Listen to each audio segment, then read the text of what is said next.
There are moments when the heart, without knowing the reason, suddenly pauses before an absence. Not just any absence, but one that makes noise inside the quiet. The quiet of someone who was present until not long ago. A grown woman with wisdom, with scars, with lessons gathered along the way can also fall into this deep emotional gap. Not because she is fragile, but because loving, even after many years of living, still exposes us. When a man begins ignoring you, responding with coldness, or vanishing without giving an explanation, it is not only the distance that causes pain, but also the storm of confusion it brings. The same haunting question keeps circling in the mind. Since when did I stop being important? The answer, as hard as it feels, is not hidden in what you did right or wrong. It lies in how the human mind processes separation.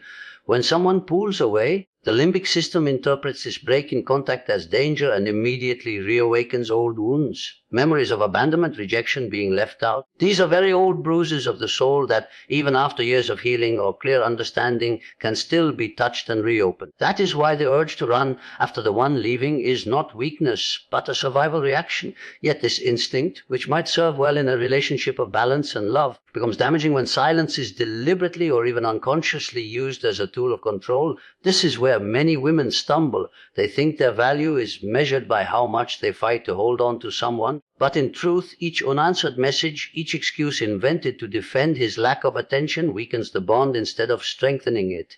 Because genuine love is not meant to be a chronic wound. What gets worn down is not only the connection, but also one's self-respect and dignity at a certain stage of life is no longer something to compromise. That is why the first act of real love, when a man starts ignoring you, is not directed outward at him, but inward toward yourself. It starts with a difficult choice: to stop chasing, to stop justifying, to stop searching desperately for signals, not because it is painless. It hurts, of course it hurts, but because your own inner peace has far greater worth than a half-hearted presence in your life. The real challenge, then, is not to drag out answers from someone who has chosen silence, but to hear your own voice in the middle of that silence, because maybe it is exactly there where your true emotional growth begins. What many do not notice right away is that male silence is not always the same. Not every man withdraws with the same reason, and not every silence carries the same weight.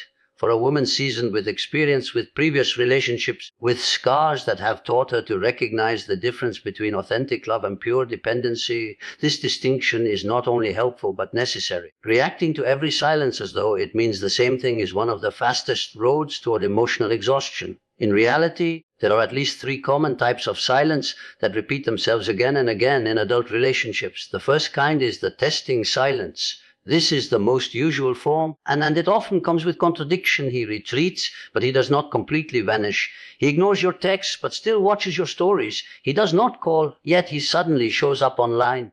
Behind this lies an element of emotional control, a hidden experiment. How long before she reaches out will she notice I'm gone? It is not about closeness, but about measuring how much influence he still holds over you. And when you quickly respond, asking where he has been, what is wrong, why he is distant, he already has his answer. He feels the control is his, and the cycle repeats. Then comes the processing silence. This one is different, more layered, and often has little to do with you, but more to do with his inner struggles. A man may step back emotionally when he is under heavy stress, facing grief, carrying a personal crisis, or wrestling with inner conflicts he cannot manage. In those times, his silence is neither punishment nor manipulation, but simply a clumsy effort to regulate himself. The biggest error a woman can make here is to push for constant connection, because someone who is falling apart inside experiences even loving demands as extra weight.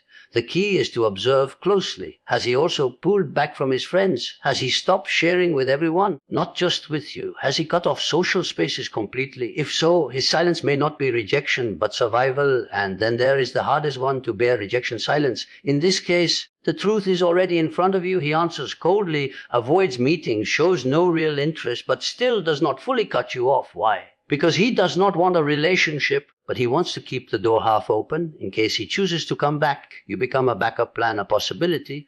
Such men rarely say clearly, I don't want you. Instead, their actions shout it louder than any words could. The painful part is not that he has no love left, but that he lacks the honesty to speak the truth. And that kind of dishonesty is more cruel than a clean goodbye. Recognizing these 3 types of silence does not mean writing a guide to male behavior. It is about protecting yourself. When you know what kind of silence you face, you stop reacting out of old wounds and start acting with awareness.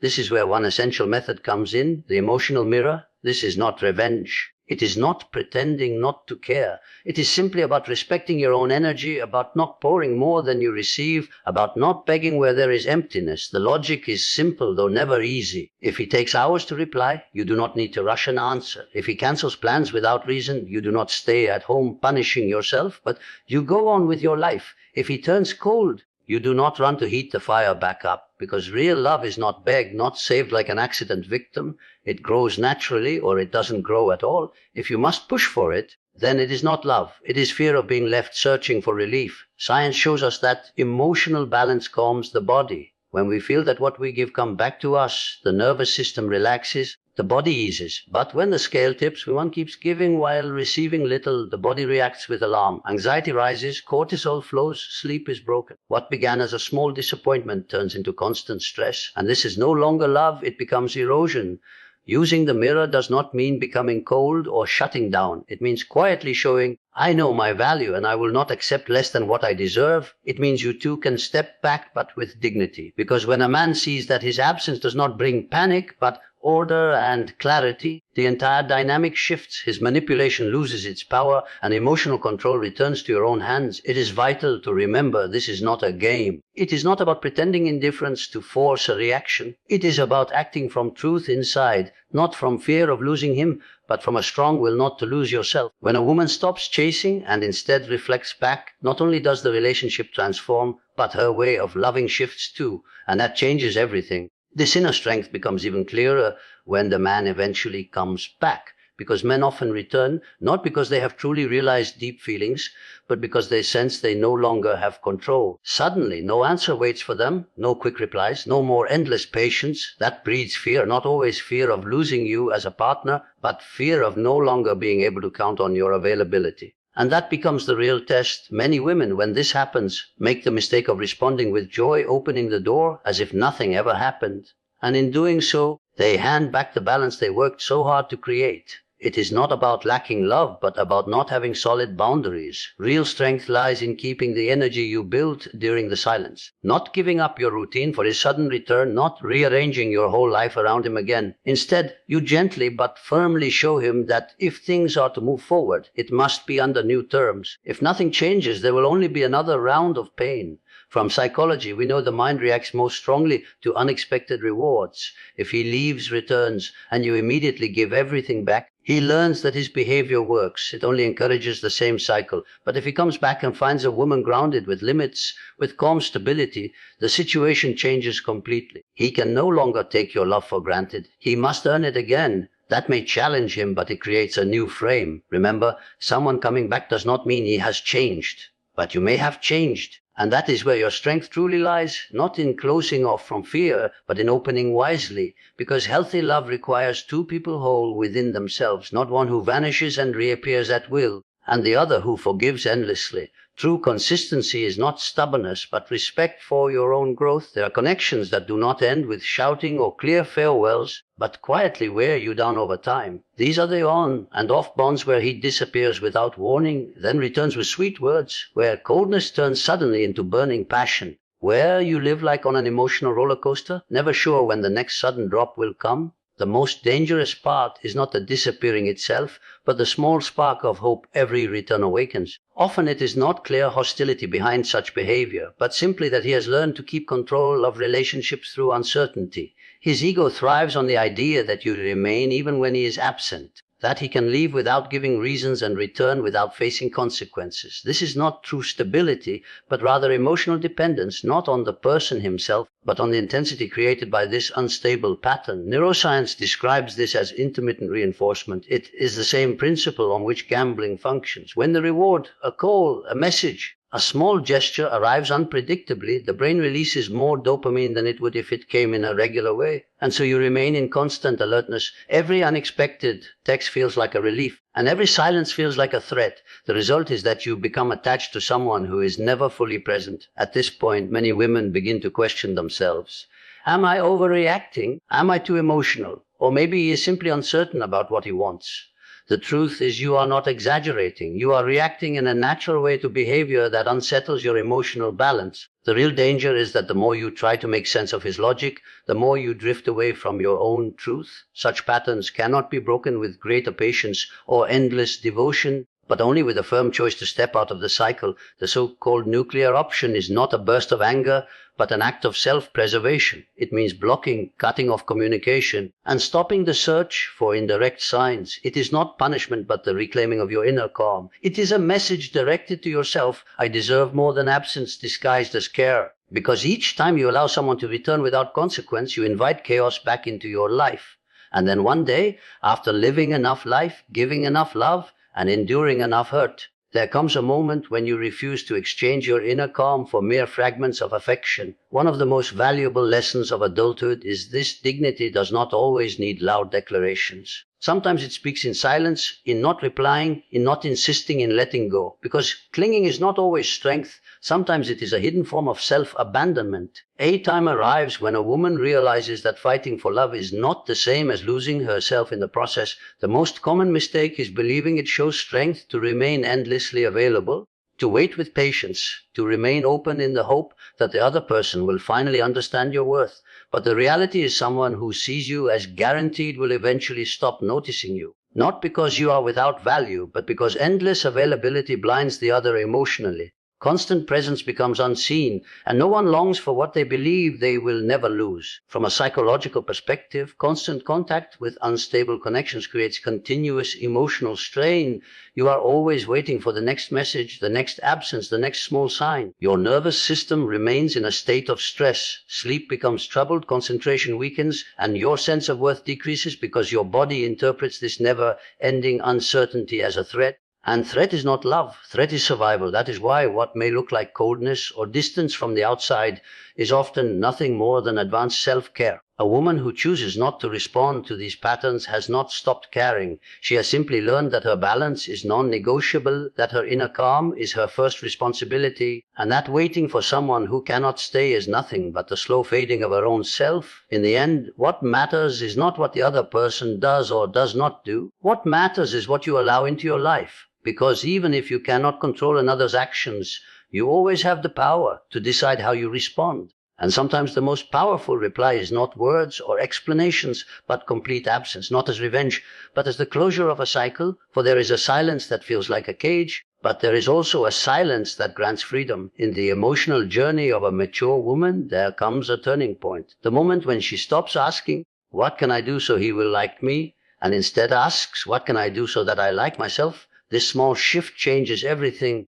because it is no longer about being chosen by another, but about choosing yourself. It is no longer about waiting for signs, but about creating a life filled with meaning so that no absence can make it feel empty. When a man vanishes, when silence spreads without clarity and without respect, the first instinct is often to look outward for answers. But the real transformation begins when you turn inward, not out of pride, but out of the deep need to reconnect with yourself, to ask, what truly nourishes me? At what point did I stop being there for myself? The absence of another often shines light on the very places inside us that we have ignored, not as a punishment, but as a reminder and invitation. Self-worth is not just an idea, it is built in daily practice.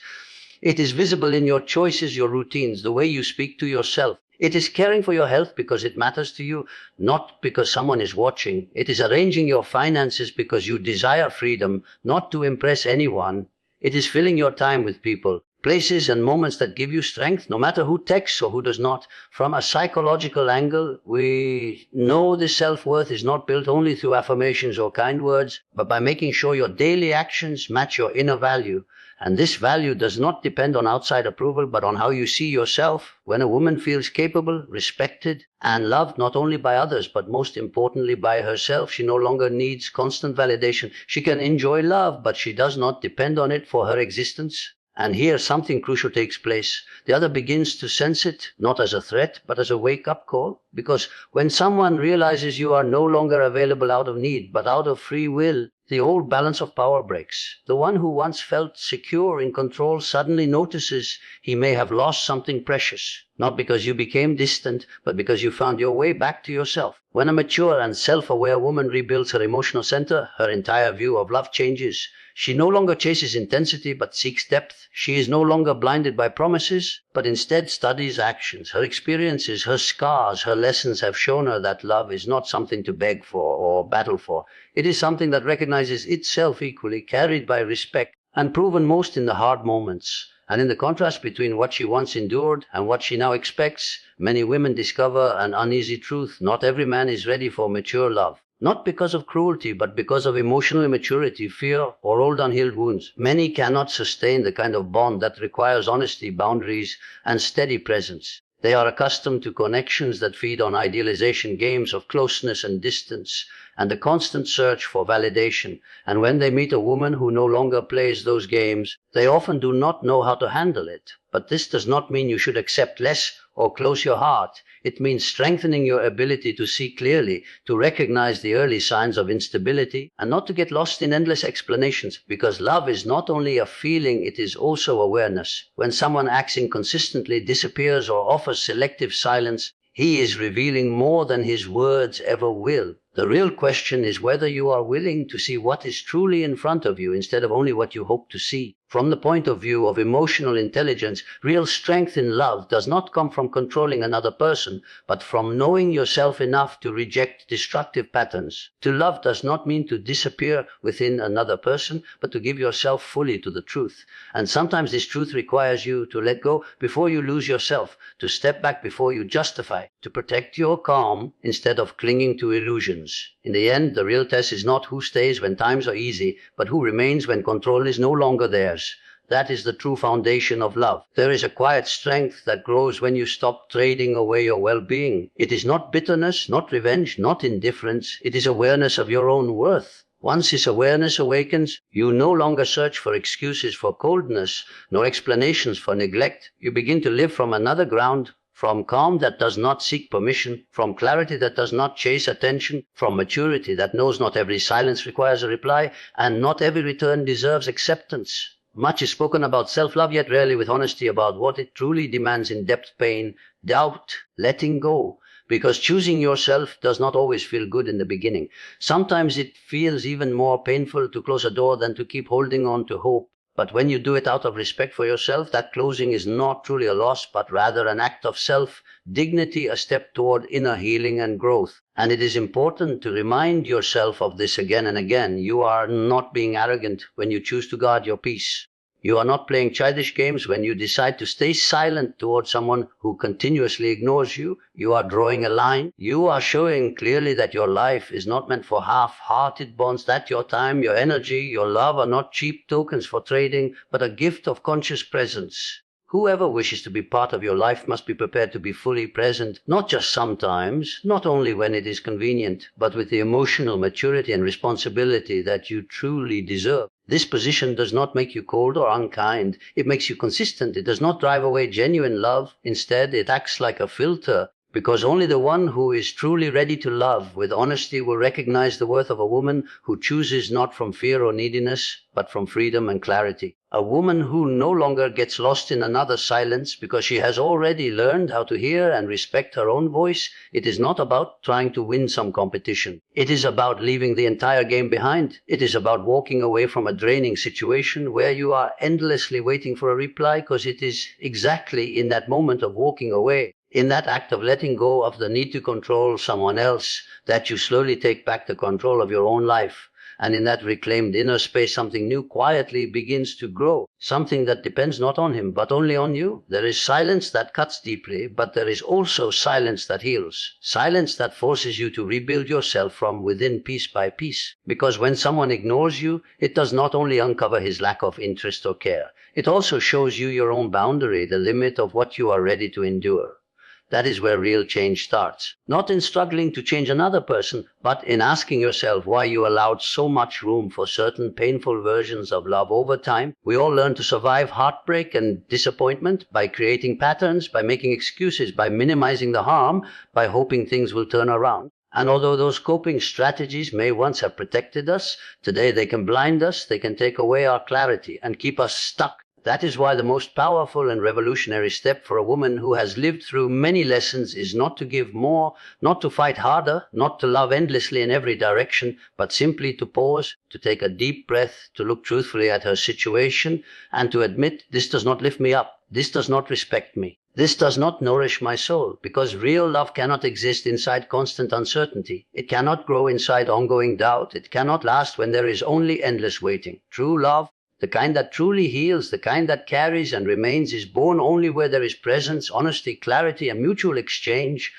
And if these things are missing, then no matter how much you wish for it to survive, there will never be true fulfillment. Arriving at this realization is not easy. It means facing the sharp pain of what might have been. It means letting go of the illusion that one more attempt, one more sacrifice, one more desperate effort could have changed the story. But beyond this pain, on the other side of this farewell, lies something priceless and non-negotiable: emotional freedom. And this freedom is not the same as loneliness. It is a space of clarity where, if someday someone new comes into your life, he will meet a version of you that is calmer, stronger, healed, and whole. A version of you that chooses out of peace, not fear. A version that knows she can stand alone. Because the truth is simple. A man who ignores you does not decide your value. He only shows the limits of his own ability or inability to love deeply. You were never created to beg for love. You were meant to live connected with yourself in truth, in harmony with your story, with respect for your feelings, with growth, with healing, and with movement forward. Not to remain waiting for someone who was never truly there to begin with. In the end, the silence of another person can actually become your greatest opening to hear your own voice again. And perhaps, in that rediscovered voice, you will finally realize that you never truly needed him to feel whole, because completeness was always inside you.